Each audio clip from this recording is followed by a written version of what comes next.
इयत्ता 8वी विषय गणित स्टँडर्ड 8 मॅथमॅटिक्स प्रकरण क्रमांक 15 क्षेत्रफळ टॉपिक नंबर 15 एरिया। प्रश्न 2, खाली काही वर्तुळांची क्षेत्रफळे दिली आहेत, त्या वर्तुळांचे व्यास काढा। तर ही 3 उदाहरणे क्षेत्रफळ दिलेली आहेत।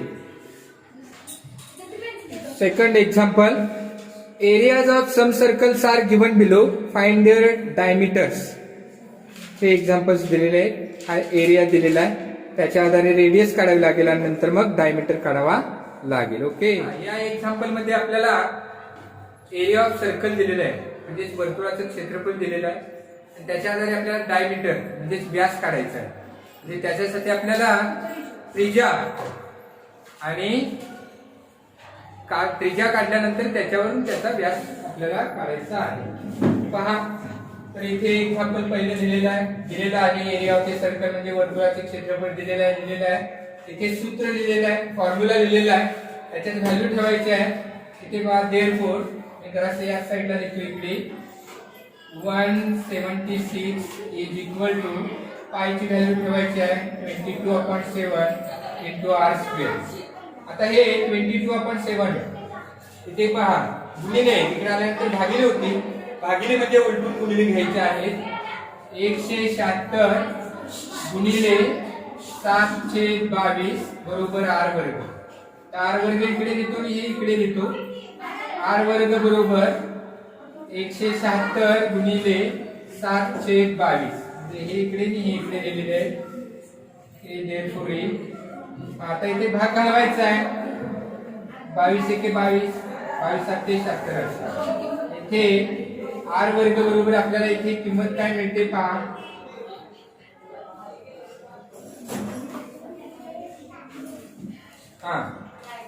इथे आपल्याला 8 7 56 मिळतात। ही आर वर्गाची किंमत मिळालेली आहे, बरोबर।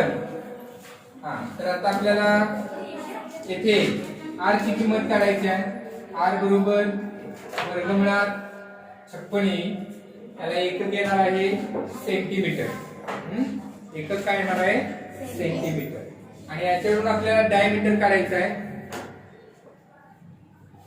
आता याच्यावरून आपल्याला इथे आर ची किंमत मिळाली, आपल्याला डी ची किंमत काढायची आहे। डी बरोबर 2r हे सूत्र आहे, 2 गुणिले आर ची किंमत वर्गमुळात 56। हेच आपल्याला इथे मी इथेच लिहितोय, खाली लिहायचंय तुम्ही डायमीटर म्हणजे व्यास बरोबर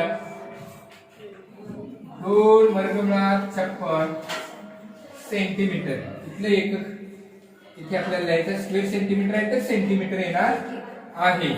रेडियसला आणि डायमीटरला सेम येतं, त्रिज्या आणि व्यासाला एकच आहे। या एक्झाम्पल मध्ये आपल्याला एरिया ऑफ सर्कल दिलेला आहे, वर्तुळाचं क्षेत्रफळ दिलेलं आहे आणि त्याच्या आधारे आपल्याला व्यास काढायचा आहे।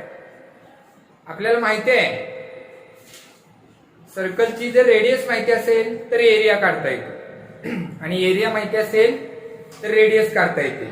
वर्तुळाची त्रिज्या माहिती असेल तर वर्तुळाचं क्षेत्रफळ काढता येतं आणि वर्तुळाचं क्षेत्रफळ दिलं तर त्याच्या आधारे वर्तुळाची त्रिज्या काढता येते। आणि एकदा त्रिज्या मिळाली की त्याच्यावरून आपल्याला व्यास काढता येतो, म्हणजे डायमीटर काढता येतो।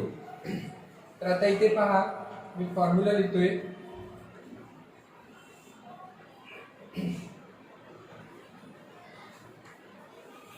एरिया ऑफ ए सर्कल म्हणजे वर्तुळाचे क्षेत्रफळ बरोबर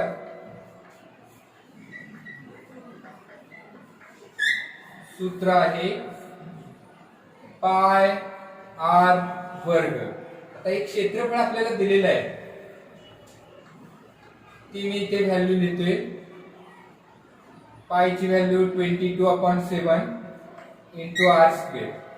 तर आर ची व्हॅल्यू काढायची आहे, त्यामुळे आपल्याला सुरुवातीला हे 22/7 आहे ते या बाजूला घ्यायला पाहिजे, 22/7 आहे या बाजूला घ्यायचे आहे। तिकडे गुणिले, तिकडे आले की भागिले होती, भागिले म्हणजे पुन्हा उलटून गुणिले घ्यायचे, म्हणजे तिथे पहा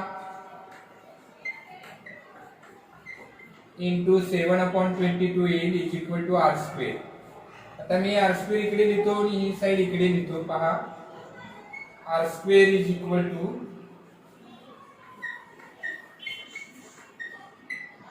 इंटू 7/22. आता इथे 2 ने डिवाइड करूया आपण इथे, किंवा 11 ने डिवाइड करा. इथे 11 ने भाग जातो. पहा, 11 ने भाग जाण्याची कसोटी 1 आणि 1 अंकांची बेरीज करायची आहे. 3 आणि 4 7 आणि 4 11 येते.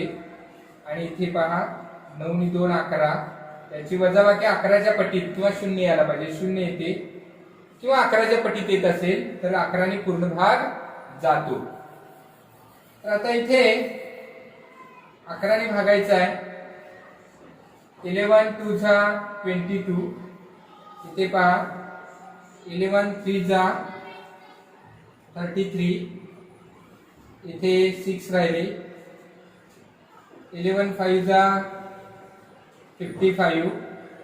9 राहिले इथे. त्यानंतर 11 8 जा 88. 4 राहिले. आणि 11 4 जा 44. 11 ने भागायचं आहे. 11 2 22. इथे पहा 11 3 33. राहिले 6. उतरून घेतले 4 64 झाले. मग 11 5 55 केले. इथे राहिले 9. उतरून घेतले 2. पुन्हा 11 8 88. राहिले 4. पुन्हा उतरून घेतले मग 4. 11 चोक 44. हा समजलंय का? स्वतंत्र भागाकार करून मग आपण ते लिहायचं आहे. पुन्हा 2 ने डिवाइड करायचं आहे.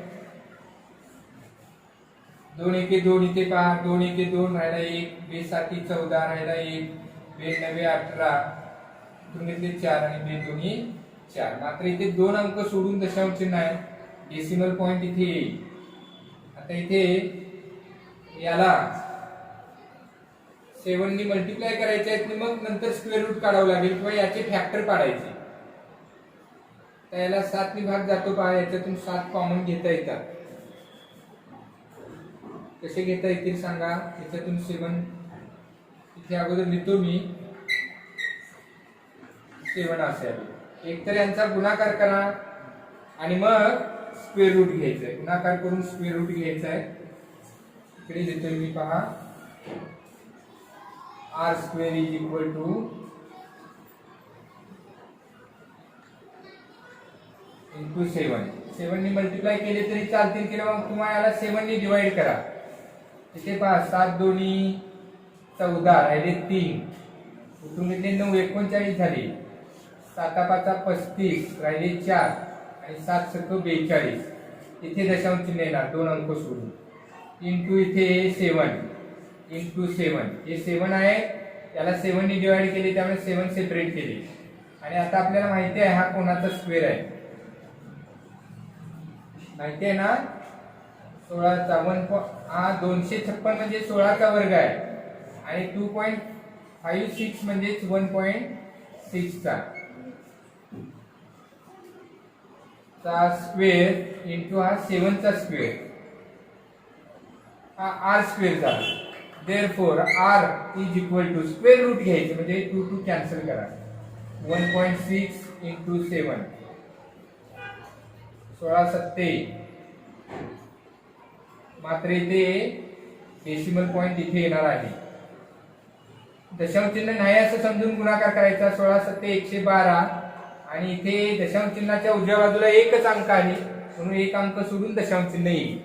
आता आपल्याला व्यासाची किंमत काढायची आहे. म्हणजे डी ची किंमत. D is equal to 2 into r. म्हणून 2 इंटू 11.2. इथे पहा 2 ने मल्टिप्लाय करा. 2 2 जा 4. 2 2 जा 2 1 जा 2 2 1 जा 2. इथे डेसिमल पॉइंट येईल एक अंक सोडून.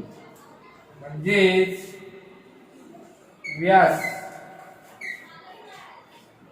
डायमीटर इज इक्वल टू 22.4 आणि याला युनिट येणार आहे सेंटीमीटर. हे आपल्याला आन्सर इथे मिळेल. ओके, या मेथडने आपल्याला हे एक्झाम्पल सोडवायचं आहे. ओके.